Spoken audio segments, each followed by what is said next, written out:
So I think if you want to get to that gnarly level of condition that you need now to be competitive as a natural bodybuilder, you need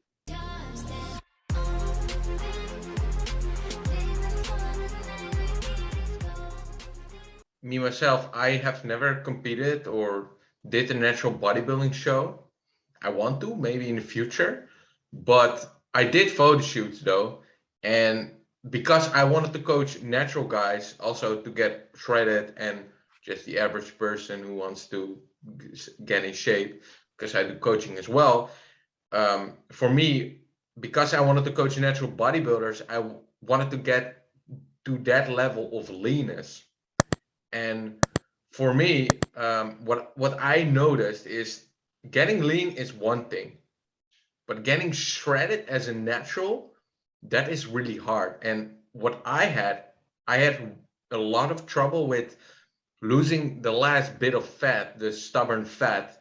And I also had Lyle McDonald on a channel who talks a lot about that. But I'm just curious about you, how you managed to get that stubborn fat off. Because for me, it seemed for me that for most unnatural guys, it gets easier because they can use some compounds to get rid of the stubborn fat. But as a natural, what kind of ways do you implement to really get rid of it? Is it just patience, or do you have certain ways that works for you?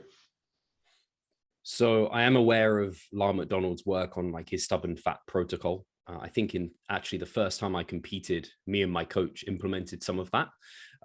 We didn't use yohimbine, which is one of the things that he suggests that you can use to try and kind of get rid of that stubborn fat a little bit more easily. I have used that with a few clients, but very sparingly, because most of the time I find the thing, and like you alluded to, patience in some way, but more so planning. So I think if you want to get to that gnarly level of condition that you need now to be competitive as a natural bodybuilder, you need a good chunk of time, more time than a lot of people are willing to invest or really think about. Because you also need to make sure that you're not sacrificing muscle tissue, because a lot of people trying to get down there, they start losing muscle and they keep losing weight, but they're just not look any better, because actually they may end up looking worse because they're starting to lose muscle, because maybe they're trying to lose too aggressively in too short of time. So for me, it's about making a blueprint from like the show times that I'm looking to compete all the way back to like an off-season body weight, and mapping out that journey, whether or not I'm using refeeds, diet breaks, non-linear kind of dieting strategies, whilst maintaining protein nice and high, keeping carbohydrates as high as they can be, whilst maintaining a sufficient amount of fat intake, and then training intelligently and periodizing my training through that to maintain as much muscle as possible as I diet down, reducing my rate of loss as I get closer and closer to that, so that the last few kind of months or maybe weeks to months of fat loss, I may be only losing like very small amounts week to week, if anything. Sometimes like it could be such a small amount that you're looking to lose in terms of body fat, that the fluctuations in body water are more and masking it. So you Yeah. almost just look at the physique at that point versus the scale, because the physique is what matters when you're on, like for the judges, they're just judging how you look. So you almost have to just use the photos at one point, because the fluctuations on the scale just throw things through a loop. So for me, it is all about having enough time in a calorie deficit, whilst not being in there too long where you start sacrificing muscle tissue, which is not what we're trying to achieve at that point. So it is a balancing act to get to those true shredded levels. But I have never used yohimbine, never used any of like Lyle McDonald's fat loss techniques in my latest season or the season before that.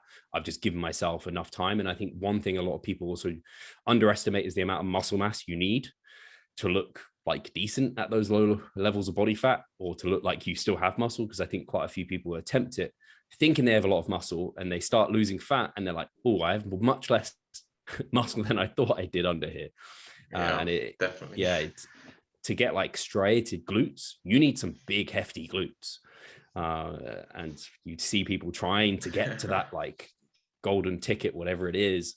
And if they don't have the glute muscle that's requisite, they might have shredded glutes, but they won't look that great either. So it's also, from a competitive standpoint, it isn't just about being the most shredded guy. You need also to have good amount of muscle mass too. Yeah. Honestly, man, I'm just I really wanted to ask this as well. How do you handle it mentally, man? I mean, like when I did it, I felt so horrible, man. I got like getting to the point of I started at around 83 kgs and I ended up around 65 kgs. And I thought I would be done at 68 or 69. Yeah. At least I hoped so. But it just didn't happen. And the process of getting to that lean stage, it was okay. It was normal. At the later stage of getting to that leanness, normal like 10%, 9%, it was okay. You know, I could have, I had, it was hard, but it was manageable. But to those low levels, the last other 3 months I took, because it took too long for me. It was like 20 kgs that I lost. That's a Man, lot. that was so hard. I mean, like, is it because I dieted for too long? But if I have to think back on that time, man, it's like it was so horrible. I just want to ask you, how do you deal with it mentally? Because sex drive with me, it was totally down. I couldn't really focus anymore, and my hunger was insane, and my performance was like it wasn't there. I got like to the point where I felt so fragile that I was shredded though, but I felt so fragile, man, and it was Yeah. insane. How do you handle it? How do you handle that? So the first thing I think that's important to say is setting yourself up for success by having a strong starting point.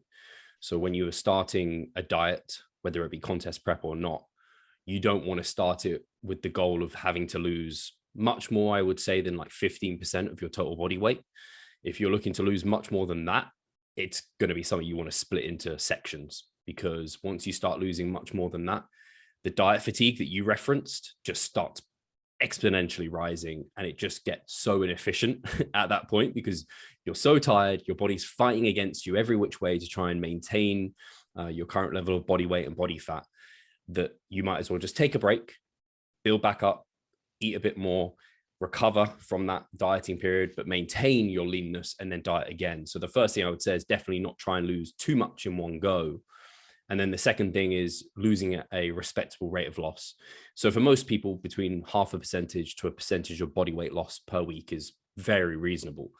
The problem is, I think some people think like if they're not losing like 2 pounds a week, they're a failure.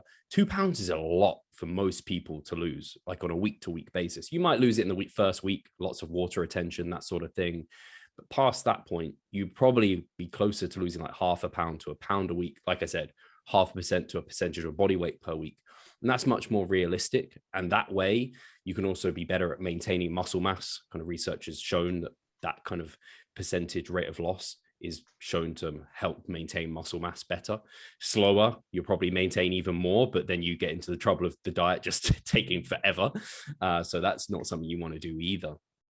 But inevitably, when you are looking to get completely and utterly shredded, you get through what I call this like honeymoon phase of the diet. The initial start of the diet where you're coming from high calories, lots of energy, plenty of body fat to lose. The body has plenty to lose, so it's kind of happy to lose some. So you just feel better and better. You kind of focus on eating micronutrient dense foods. You feel really like healthy, training's still going well. Then you hit this point, and that for a lot of people, I would refer to as like your body fat settling point, like the lower end of it. So this is a body fat where your body is happy. It feels good. It's like, yeah, this is fine. We can sustain this, and we can reproduce. We can be productive. This is awesome. When you start digging below that lower end settling point, which is theoretical, but I think really happens in practice, that's when kind of shit starts hitting the fan. That's where you really need to be kind of considerate of your rate of loss. Maybe slow it down. For a lot of males, this is probably going to be around that 10% body fat, where they've got like clear abdominals. They've got kind of maybe a few striations coming through, but not too much. But every muscle is like clear and very visible. Amazing beach look. For females, they're probably a good like 5 to 10% body fat above this, but they may have some abs coming through, some muscle definition, but a little bit less than what the males would have. And when you start to dig below that point, the body really starts to put up a fight. And so it will start ramping down just everything from like your resting heart rate will start dropping. So you just burn fewer calories just at rest, which, so it depends on the person how much that will kind of your body will adapt. You just start walking more efficiently. Like you won't pick your leg up as much. You'll start sitting in your chair with poorer posture, so you're burning fewer calories. The body will find every which way to try and fight this loss. And so you might have to keep dropping calories, increasing maybe a step count, or increasing your cardio to keep the energy deficit in place. And then you're eating less and less, which becomes harder from just a mental